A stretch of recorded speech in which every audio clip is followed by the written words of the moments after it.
नमस्कार विद्यार्थी मित्रांनो, ज्ञानप्रभा या आपल्या एज्युकेशनल प्लॅटफॉर्मवर तुम्हा सर्वांचे पुन्हा एकदा स्वागत. मागील व्हिडिओमध्ये आपण 2023 मध्ये झालेल्या गट ब पूर्व या परीक्षेमधील सायन्स या घटकावर आलेले प्रश्न बघितले आहेत. तर या ठिकाणी आपण 2023 मध्ये झालेल्या गट ब मुख्य परीक्षेमधील सायन्स म्हणजे विज्ञान या घटकावर आलेल्या प्रश्नांचा आढावा पाहूयात. चला तर मग मित्रांनो सुरू करूया आजचं सेशन. 2023 मधील गट ब मुख्य परीक्षेचा हा पेपर आहे. संच क्रमांक ए आहे. विज्ञानाचे जवळजवळ 13 प्रश्न या ठिकाणी या पेपरमध्ये आहेत. आपण ते सुरू होतात प्रश्न क्रमांक 33 पासून. तर आपण प्रश्न क्रमांक 33 पासून सुरुवात करूयात.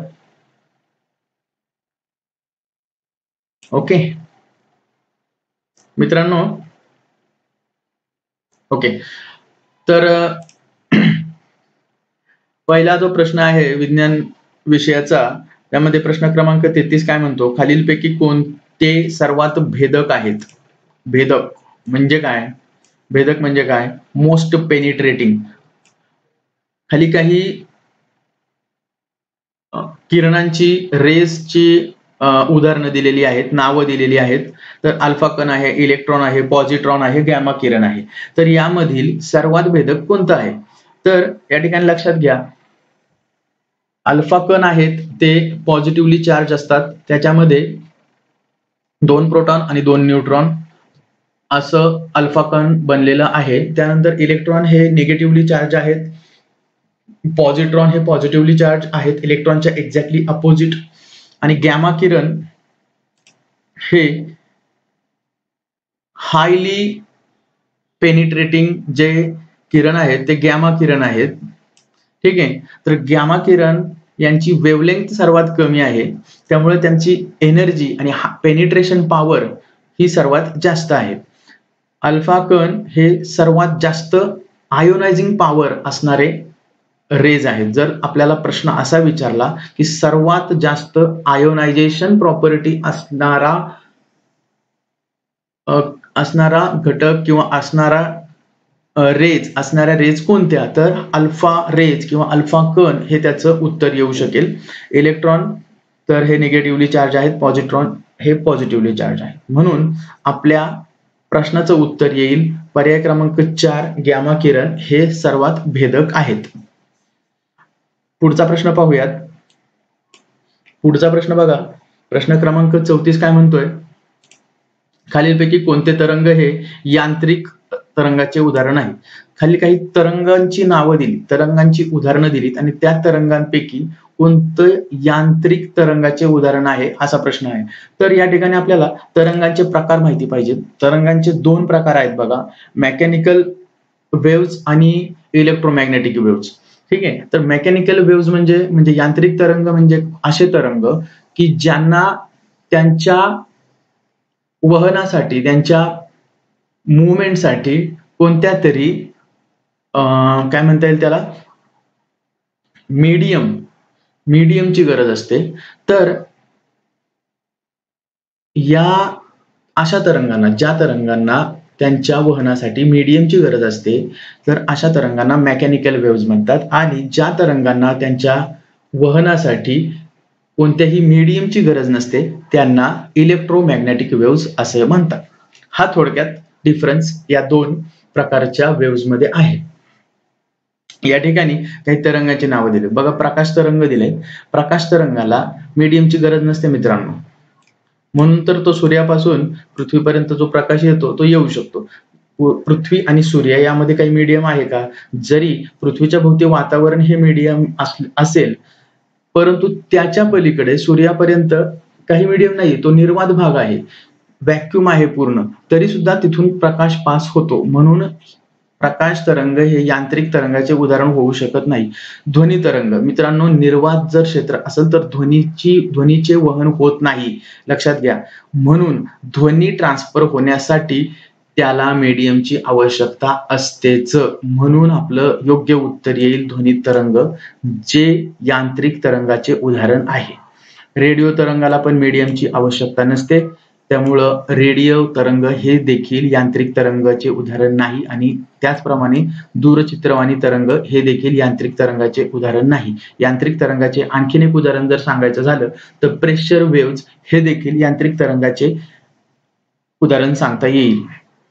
आणखी भूकंपाच्या ज्या लहरी आहेत ते देखील मीडियम यांत्रिक तरंगाचे उदाहरण आहे, त्याला देखील मीडियम लागतं.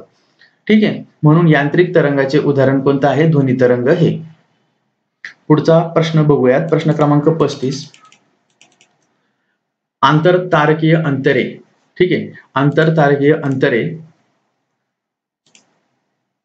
म्हणजे दोन ताऱ्यांबद्दल, दोन ग्रहामधील अंतर ही प्रकाश वर्षे ह्या एककात मोजली जातात. बरोबर, दोन ताऱ्यांमधील अंतर खूप जास्त असतं तर ते अंतर फिजिबल नाहीये की दुसऱ्या छोट्या एककामध्ये मोजणं. तर ती कशा पद्धतीने मोजली जातात? ती प्रकाश वर्ष या एककात मोजली जातात. कोणतं एकक आहे? प्रकाश वर्ष. तर इथे प्रश्न असा आहे की एक प्रकाश वर्ष म्हणजे किती अंतर? पहिल्यांदा प्रकाश वर्ष ही कन्सेप्ट लक्षात घ्या.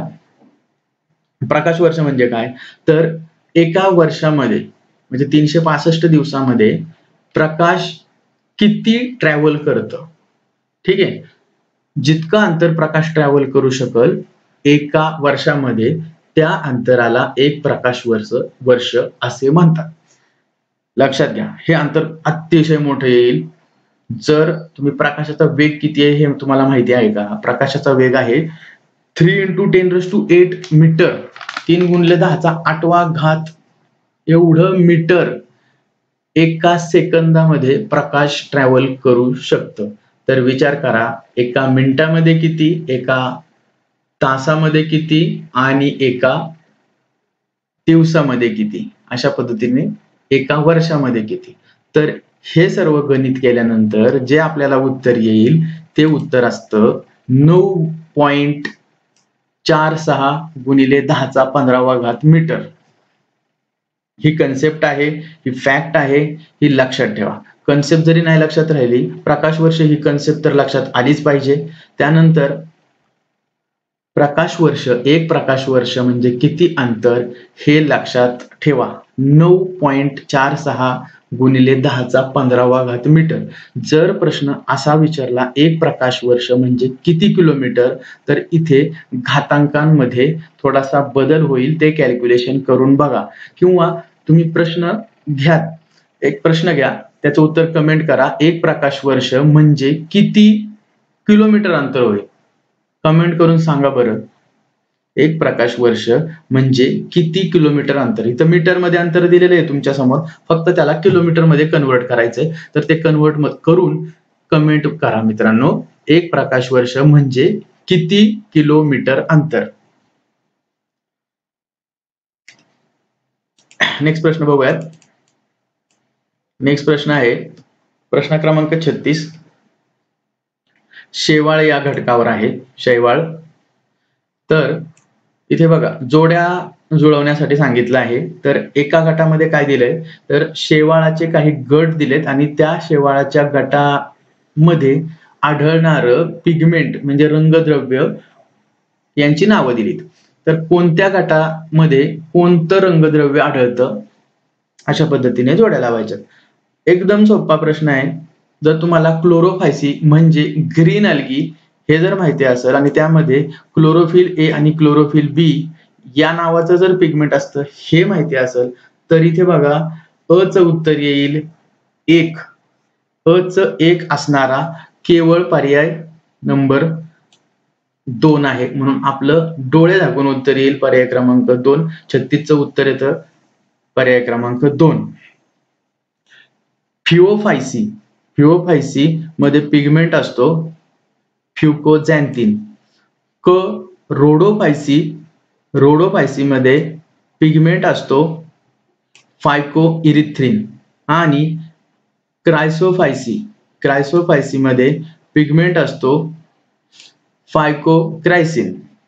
लक्षात आलं? अशा पद्धतीने तुम्हाला जर एका गटामध्ये कोणतं पिगमेंट आहे हे जर माहिती असेल तर हा प्रश्न 100% सुटतो. पुढचा प्रश्न बघूयात. पुढचा प्रश्न बघा. काही उदाहरणं दिलीत आणि ते प्लांट्सचं उदाहरण कोणत्या ऑर्डर मधील आहे हे विचारलंय. तर प्रश्न काय आहे, खालीलपैकी कोणते विधान बरोबर आहे, हे बरोबर विधान ओळखायचं आपल्याला. झामिया ऑर्डर सायकॅडेल्स मध्ये आहे, बरोबर आहे. त्यानंतर पायनस ऑर्डर कोनिफेरल्स मध्ये आहे, बरोबर आहे. टॅक्सस ऑर्डर निटेल्स नाही. थुजा ऑर्डर टेरिडो स्पर्मेल्स नाही. तर या ठिकाणी बघा अ आणि ब बरोबर आहे, म्हणून आपलं योग्य उत्तर येईल पर्याय क्रमांक 3, विधाने अ आणि ब बरोबर आहेत. लक्षात घ्या, झायमिया आणि पायनस हे बरोबर जोडी दिली आहेत, तर टॅक्सस आणि थुजा हे पायनेल्स या ऑर्डरची उदाहरणं आहेत. पुढे जाऊयात आपण. ओके, 38 क्रमांकाचा प्रश्न आहे बघा.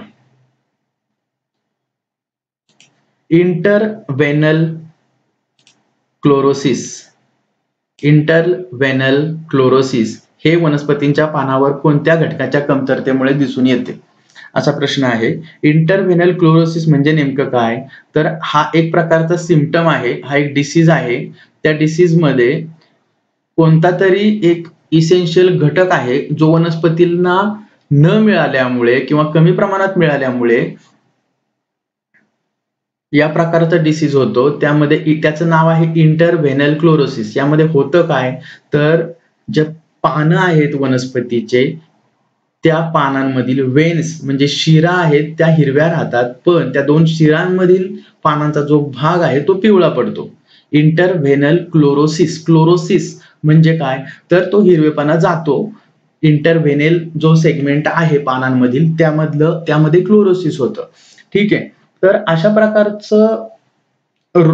प्रकारचा सिम्पटम होण्याचं कारण काय असेल, तर ती लोह या घटकाची कमतरता हे आहे. आयर्न, लोह म्हणजे आयर्न या घटकाच्या कमतरतेमुळे इंटरव्हेनल क्लोरोसिस हे होतं वनस्पतीमध्ये. ठीक आहे, लक्षात घ्या. या ठिकाणी जे इसेन्शियल घटक आहेत वनस्पती वाढीसाठी, त्या घटकाच्या कमतरतेमुळे होणारे रोग कोणते, हा महत्वाचा घटक आहे, हा आपल्याला लक्षात राहायला पाहिजे.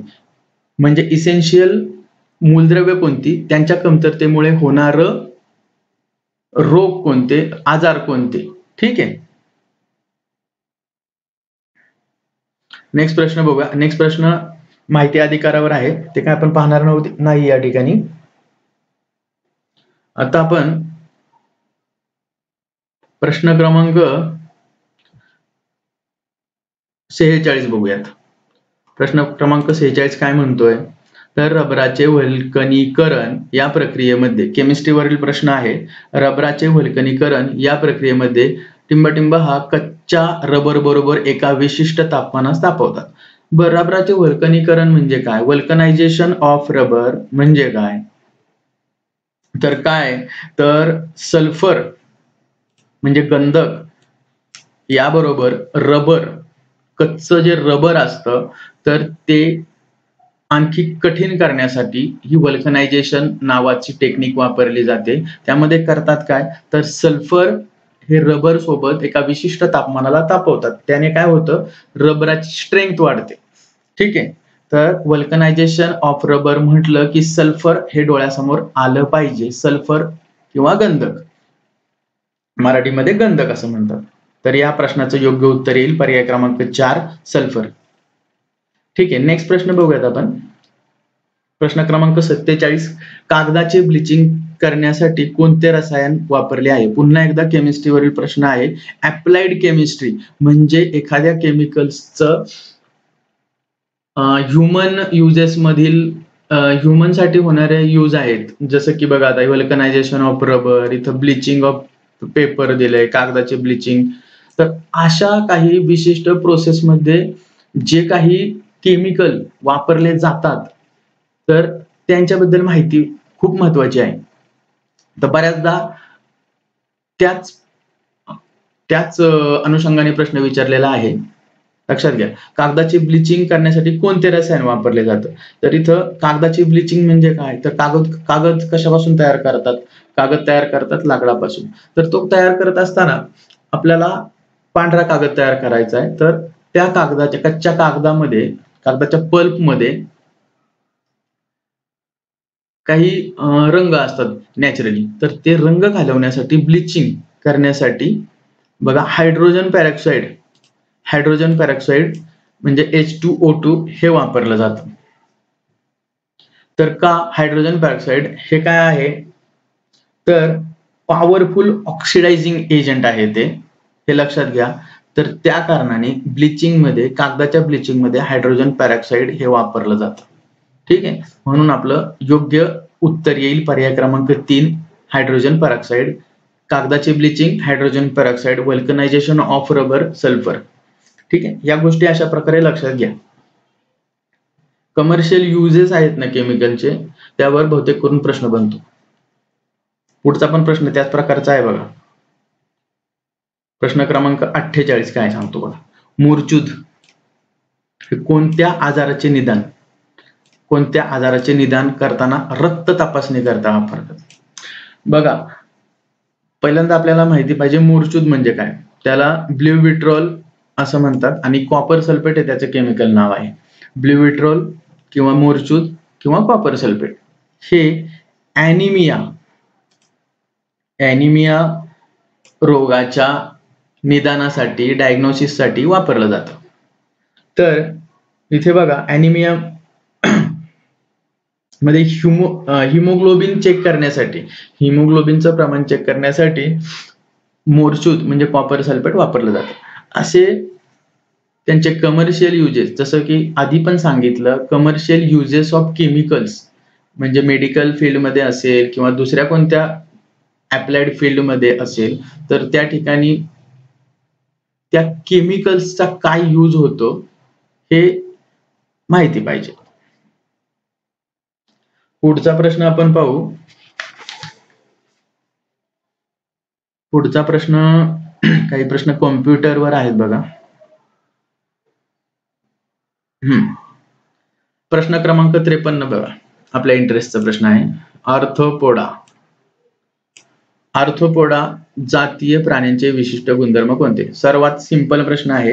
आर्थ्रोपोडा म्हणजे काय, म्हणजे कोणते ॲनिमल. आर्थ्रोपोडा म्हटलं की आपल्याला कोणता ॲनिमल लक्षात येतो, तर झुरळ हे लक्षात घ्या. झुरळ हे आर्थ्रोपोडाचं आयडियल उदाहरण जर आपण डोळ्यासमोर धरलं, तर त्यांनी आपल्याला त्या जातीतल्या प्राण्यांचे विशिष्ट गुणधर्म कोणकोणते आहेत, खाली काही गुणधर्म दिलेत, ते गुणधर्म त्या आर्थ्रोपोडाचे आहेत की नाहीत हे फक्त आपल्याला पाहायचंय. सर्वात मोठा फायलम, नक्कीच सर्वात मोठा फायलम आहे आर्थ्रोपोडा. त्यांची आर्थ्रोपोडा मधील प्राण्यांची संख्या बाकी सर्व फायलम्स मधील प्राण्यांच्या संख्येपेक्षा जास्त येतात. म्हणजे बरेचसे कीटक हे आर्थ्रोपोडा या ग्रुपमध्ये इन्क्लूड होतात आणि कीटकांची संख्या खूप जास्त आहे. त्यामुळे सर्वात मोठे फायलम कोणता असेल तर आर्थ्रोपोडा हे लक्षातच घ्या. त्यानंतर स्केलेटन चिटिनने झाकलेले आहे. चायटिन म्हणजे स्केलेटन हे चायटिनने बनलेले आहे, बरोबर. झुरळ जर आपण बघितलं तर त्याच्या एक्झोस्केलेटन, जे बाहेरचं एक्झोस्केलेटन आहे ते चायटिनने बनलेलं असतं. त्यानंतर शरीर खंडित असतं. द्विपक्षीय सममिती म्हणजे बायलॅटरल सिमेट्रीची बॉडी असते. म्हणून आपलं बघा उत्तर काय येईल, पर्याय क्रमांक 4 अ, ब, क व ड हे सगळं बरोबर येत आहे. म्हणजे ही सर्व आर्थ्रोपोडाचे गुणधर्म आहेत. ठीक आहे, म्हणजे असं फायलम आणि त्याचे गुणधर्म हे लक्षात घ्या. त्यासाठी एखादं ऑर्गॅनिझम, एखादं त्याचं उदाहरण डोळ्यासमोर असू द्या, त्यानुसार त्यांचे गुणधर्म आपल्याला समजत जातात. नेक्स्ट पाहूत. प्रश्न क्रमांक 54 अर्थवर्मवर प्रश्न आहे. गांडुळाचे निर्वहन करणारे अवयव, लोकोमोटरी. जर प्रश्न मराठीत व्यवस्थित कळला नाही तर तो इंग्लिश मध्ये वाचा. लोकोमोटरी निर्वहन जर म्हटलं तर पटकन क्लिक होत नाही, निर्वहन. तर लोकोमोशन म्हटलं तर त्याचं मुवमेंट हे आपल्याला लक्षात येतं. तर locomotory organ in earthworm is, locomotion म्हणजे त्याच्या हालचालीसाठी अर्थवर्म मध्ये कोणतं ऑर्गन असतं, तर ते असतं सिटेय. पर्याय क्रमांक क जो आहे तो बरोबर आहे. सिटेय हे गांडुळाचे निर्वहन करणारा अवयव आहे. म्हणून बाकी पर्याय चुकीचे आहेत बघा. तर ओनली सी हे ना, पर्याय क्रमांक 2 हे आपलं योग्य उत्तर येईल. प्रश्न क्रमांक 54 योग्य उत्तर राहील पर्याय क्रमांक 2 ओनली सी. आणखी जे दिलेत बघा इथे ऑप्शन मध्ये, जे पॅरापोडियम जे दिलंय तर ते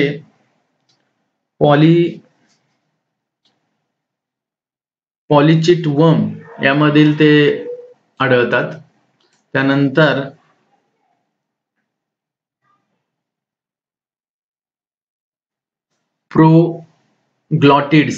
प्रोग्लॉटिड्स हे बघा टेपवर्म मध्ये असतात. टेपवर्म मध्ये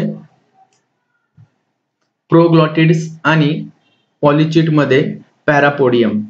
ठीक आहे. आणि सुडोपोडिया हे अॅमिबा मध्ये आढळतं. सुडोपोडिया हे अॅमिबा मध्ये.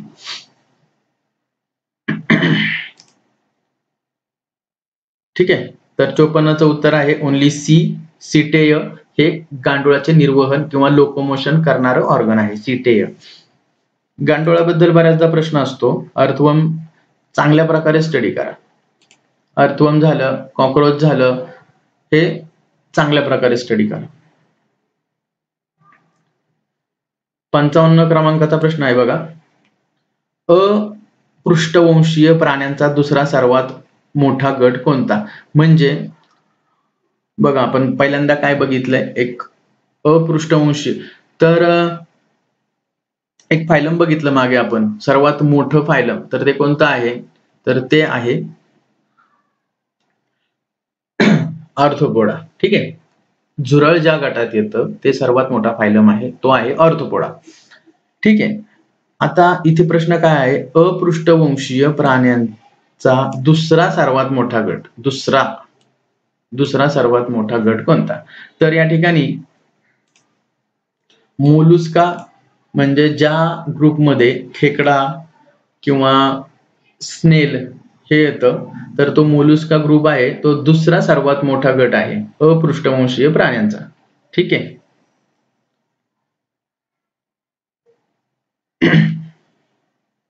आलं लक्षात? म्हणजे प्रश्न क्रमांक 55चं योग्य उत्तर येईल पर्याय क्रमांक 3 मोलुस्का.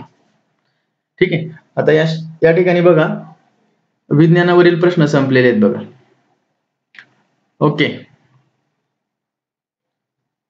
ठीक आहे. अशा पद्धतीने आपण 2023 मध्ये झालेल्या गट ब मुख्य परीक्षेचा विज्ञान हा घटक देखील पाहिला.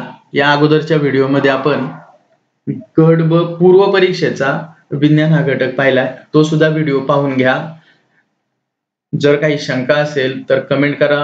व्हिडिओ आवडला असेल, हा प्रयत्न आवडला असेल तर व्हिडिओला जरूर लाईक करा आणि आमचं जे चॅनल आहे ज्ञानप्रभा याला सबस्क्राईब करा. धन्यवाद मित्रांनो.